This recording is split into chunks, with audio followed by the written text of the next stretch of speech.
Hello and welcome back to the channel. Today we're taking a look at the top 10 collectible, most rare, holy grail telescopes out there. So let's take a look. So the first telescope on our list is the Questar. Of course, it's an iconic telescope. It's been around since 1950. Despite its longevity, the Questar has had surprisingly few variations through the years. Some are optical tubes only like this one, others have dry bases attached. The threaded Brandon eyepiece adapter here became a standard eyepiece barrel. AC drives became DC, but pretty much they've remained the same. This doesn't, however, stop people from trying to collect all of the variants. The only thing stopping you is time and, unfortunately, money. These things are quite expensive.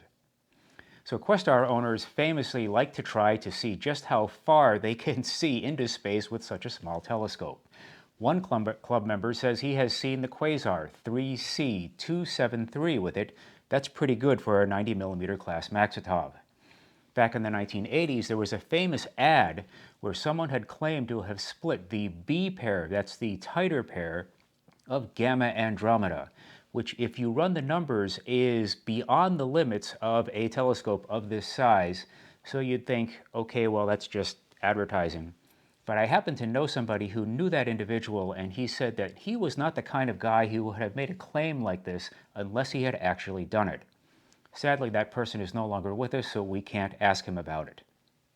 I've never seen any physics-defying feats with this one. I do know that this is an excellent telescope, and its jewel-like construction is a pleasure to use. The Questar has one advantage over almost every other telescope in this video in that they are still making them, and you can still get them.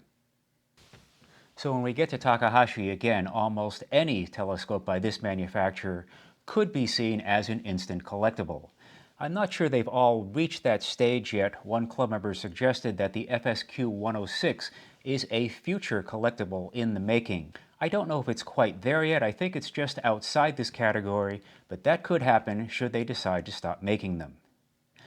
Among Takahashi models, the ones that I see being sought after are the older FC series. We have to be careful because the newest refractors are sometimes also labeled FC. The older FC series have different graphics and slightly different paint schemes. And especially it's the triplets, the FCTs, I've seen going for some crazy money lately. I can tell you this, of all the Takahashis I own, the two that I get asked to sell the most often are these two, my two FC series. This is the FC76 and this is the FC100. I do want to draw your attention to these smaller models in this series, which I think are even more desirable. The FC60 in particular has a very devoted following, and in fact, Boston NBC former TV weatherman Todd Gross once referred to the FC60 as the most perfect telescope he had ever seen. But I do want to draw a special attention to the FC50. That's right, it's a 50mm fluorite refractor, and they've lavished all the attention on it that they do on these larger models. Sorry for the grainy photos, I haven't seen this one here in quite some time, and if you want to know just how valuable that telescope is, this one lives about an hour away, and I have been unable to convince the owner to let me borrow it to film it for even one day. So when we get to Vixen, there's a number of models that might qualify as collectibles. Vixen, of course, marches to its own drummer. They don't do things the way everybody else does. You're not going to see a lot of 8-inch Dobbs from Vixen, but there are two models that I want to draw to your attention. One of them is the GPC 102, a 4-inch f8.8 achromat on a GP mount. Yes, I know it's an achromat, but you know what? To me, that was the last stand, the last statement of a great achromat just before the Appos took over. That price you're seeing here is from the 1990s. Figure what that's worth in today's dollars. They are going for good money today. If you have the opportunity to buy one, try picking one up. I'll tell you this, I have had the opportunity, not once, but twice to buy one of those at a decent price, and I passed them up both times. The other model I want to draw to your attention is this one, the R200SS, an 8-inch f4 Newtonian, sold under a number of different guises. This one from the 1990s was sold under the Orion nameplate. There was also a black tube version sold under the Celestron name. The newer ones you see are the familiar white tube with the red lettering Vixen on the side. Doesn't matter which version you get, these are superb. Now today we do have F4 Newtonians sold by various Chinese manufacturers, and you see them around, but back then it was really unusual to see such a fast Newtonian so large. And I'll tell you, having looked through this thing for quite a while now, the optics are really nice. I mean, it's sharp almost all the way to the edges. And if you are worried about edge distortion, they did sell a coma corrector, which is in here. It's screwed into the eyepiece barrel. At the time, it was only $69. I mean, wow, it's a no-brainer to buy that thing. Okay, so when we start talking about vintage scopes, we can go down a rabbit hole. A huge rabbit hole from which we may never return. People are crazy passionate about this stuff. So in vintage scopes, we're talking mainly 1950 or thereabouts moving forward. It's post-World War II, amateur astronomy starts taking off as a hobby, and the Japanese start getting into the act and producing high-quality telescopes. I've said this before, but I think that the Meade series Newtonians from the late 1970s to the early 1980s are some of the most beautiful telescopes ever made. You see the 6-inch f8 and the 8-inch f6 when I'm sitting behind me at the desk there. This is a model 645, a little bit of an unusual configuration, 6-inch f5 for the time. But the most desirable telescopes from this period are the research-grade Newtonians. Based on old cave parts, there was an 8-inch, a 10-inch, and a 12.5-inch, all on a massive German equatorial mount. These are very nice, and you can see rotating rings. A feature I really wish they would bring back. Okay, so I admit I'm a bit of an outlier here. I like the reflectors. Most collectors from this period are going to be going after the refractors, and you can see why. Classically, beautifully proportioned instruments, beautiful to collect, and there are so many of them. Now, there were many brands from this period, too many to name. Hallmar, Monolux, Gotu, Royal Astro, Mizar, as well as familiar names in the US like Tasco, Unitron, and even Sears. Many of these were made by the same handful of Japanese manufacturers, but that doesn't stop people because each brand had its own personality, its own lineage. Not all of the brands had all of the sizes, and people will specialize in one particular brand, one particular aperture. By the way, this is a good example of why in the past people have always talked about how big refractors get. The 60 millimeter you see here, the 80, and then the Unitron 4-inch is towering up above the screen here. Look how much the size changes from only 2.4 inches to 4 inches. Not that much a difference in aperture, but the scope grows in size quite a bit. 60, 80, and 100 millimeters here. If you're going to get started, I would probably start with the 60 millimeter scopes. You see a lot of these on eBay and Craigslist, and the two things to watch out for are, of course, condition and more often these days, missing parts. It's a plague on these things. It's very rare that you find one almost that has everything on it. If you're missing a part, you know, in my mind, I just tell myself I'm never going to get it back. So when you do get one of these scopes, be sure you get that coffin style case. Yes, that entire 60 millimeter scope fits inside that case. And not only that, the case for the 80 millimeter is not that much bigger. If you look inside, sometimes you can find some interesting stuff. Look at this invoice that I found inside the 80 millimeter Tasco case. Oregon Museum of Science and Industry. This place still exists, by the way. October of 1969, someone named Robert Hamilton bought this thing for $199.95. That translates today to almost $1,400 in today's money.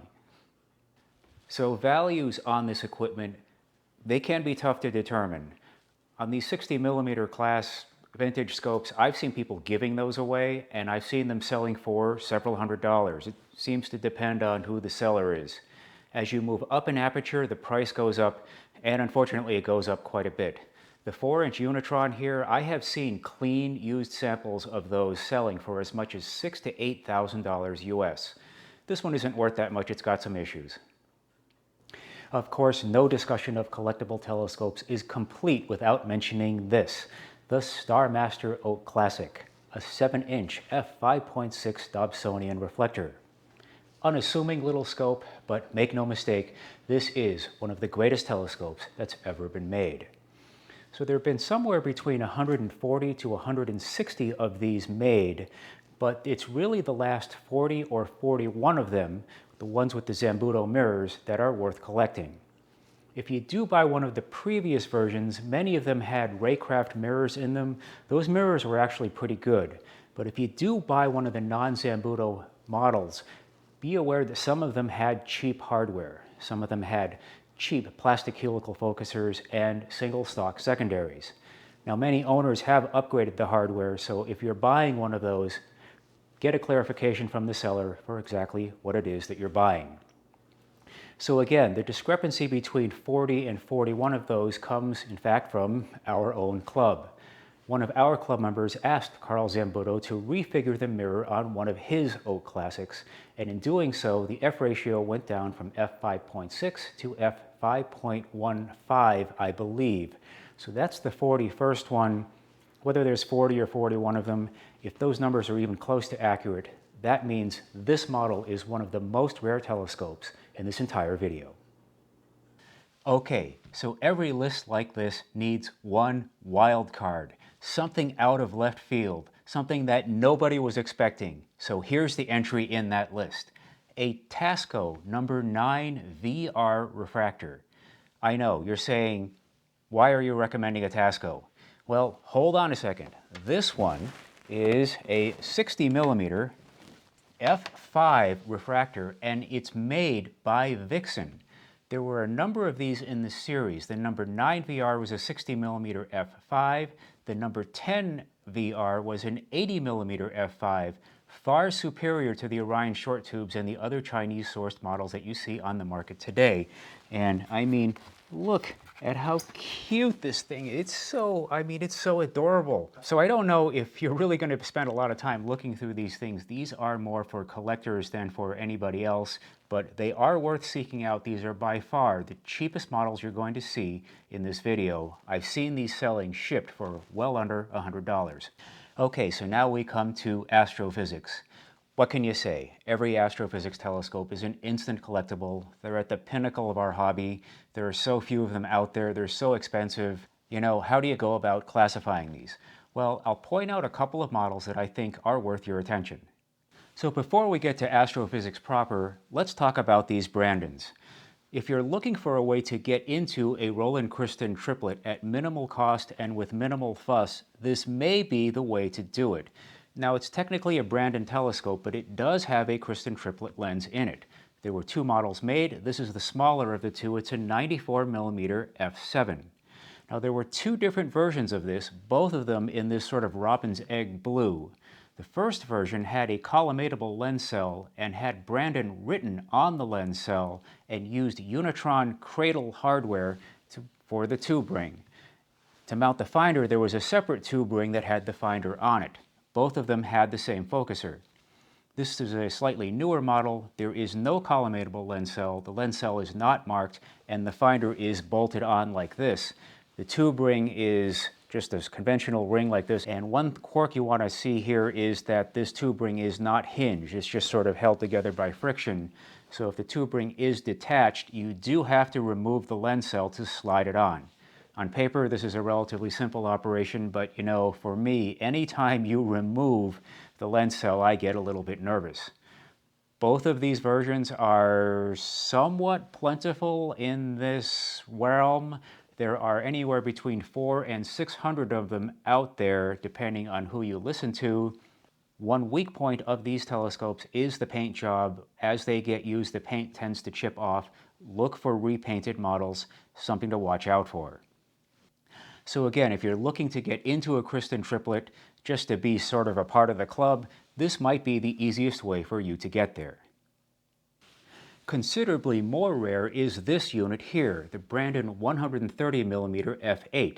Again, a Christen triplet in a collimatable lens cell, again with the familiar robin's egg blue paint job. There were only 99 of these made. Legend has it there were supposed to be 100 of these, but a customer supposedly called up and said that they had been given a tube without a lens cell in it. And so Brandon, to keep the peace, sent a lens assembly out of stock and gave it to the customer, even though they were somewhat suspicious of this claim. Whether you count them as 99 or 100 units out there, these are quite rare and prices are high as a result. So when we get to astrophysics telescopes proper, they started to use their own mechanical assemblies and they began to get their own ideas about what their telescope should look like. This is one of the first versions of the 127mm f8, again a triplet. The lens cell is labeled Astrophysics, but still using Unitron hardware. You can kind of see the lineage back to the Brandons, but they're starting to get their own ideas. This is the correct paint scheme. I remember when these came out in 1989, there was an ad in Astronomy magazine, and boy, look at those prices, $3,500. Of course, today we don't blink at numbers that high for good refractors, but back then, people were wondering what was up. So when we get to the modern era of astrophysics, these are the Starfire series. This is the latest version of the 130mm f8. This one is perhaps the best telescope I've ever seen in my life. So here we have the full lineage from the Brandon 130 to one of the first astrophysics 130mm to the modern Starfire series. This is not the latest version. They have an f6.3 version, remarkably compact for its aperture. So again, there are far too many of these AP refractors to go through one by one. I'll leave a link to an article written by the late Thomas Back about astrophysics telescopes up through about 2003. It's an excellent article. There have been a few relative bargains through the years, and I'll draw your attention to this one here because it's out of the way and you may not have heard of it. This is an AP Star 12 ED, a 120mm f8.5 ED doublet refractor. I know some of you are after the triplets, but they stretched it out to f8.5 for a reason. It does get rid of most of the false color. I mean, if you're really picky and you know where to look, you can see it, but I wouldn't worry about that.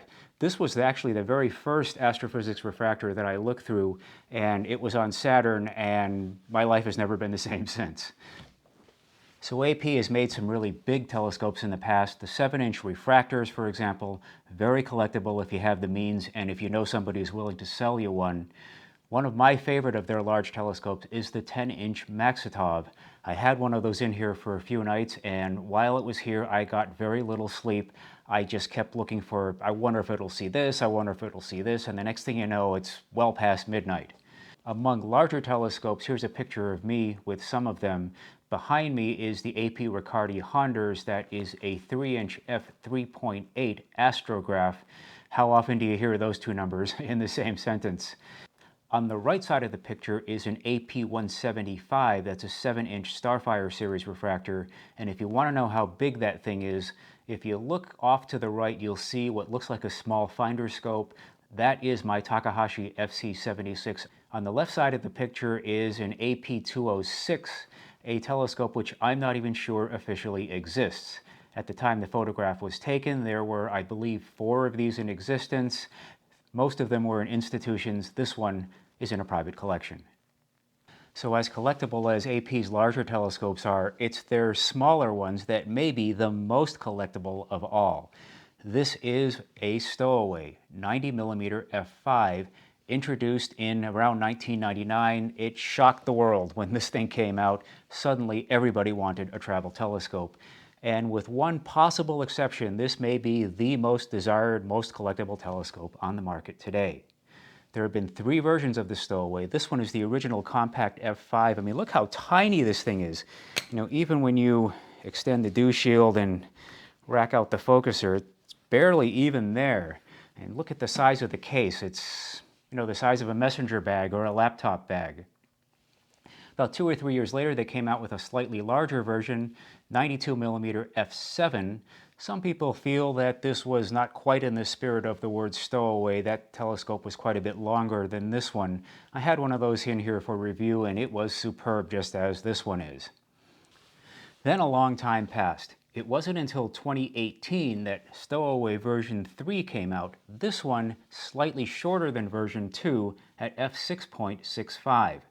I had been on a waiting list since 1999 to get one of these things. I sat on a waiting list for 19 years before getting the notification that mine was ready. So again, the Stowaway, probably the most desired telescope of all time, with one exception, and the one exception is, of course, this one. Those of you who know telescopes are probably having a Pavlovian reaction to seeing this zippered cloth case. And yes, this is actually, in captivity,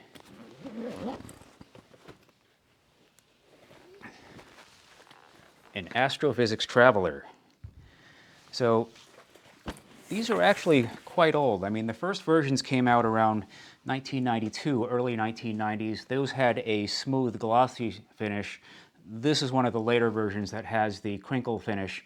And again, Astrophysics, they just shocked the world because there had been travel scopes made in the past, there had been high-quality refractors made in the past, but this is the first, no compromise, first-rate quality refractor that was built specifically for travel. They expected you to take this thing places, and people did. When this thing came out, you started getting reports of people taking them to places like Africa and India and Siberia and the Antarctic. So again, with these Astrophysics Travelers, they're so rare. But you know what's even more rare than an Astrophysics Traveler?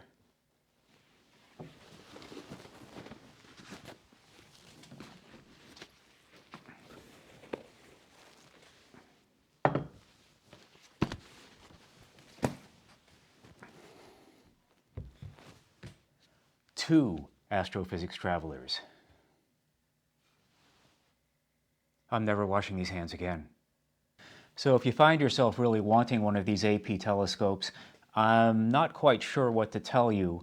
What I'm finding these days is when they do change hands, it's usually because somebody knows somebody else, and very often it never even makes it to the classified ads. So if you do find yourself in a position to buy one of these, if you're in the hobby, if you care about this stuff, I might think of a way to figure out a way to buy the thing, because, I hope the folks at Astrophysics continue to make telescopes for a very long time. If they decide not to at some point, who knows what this stuff's going to be worth down the road. So there you have it, a look at some of the most rare and collectible telescopes in our hobby. I hope that someday you get the scope of your dreams, whatever it may be. Thanks for watching, and I'll see you soon.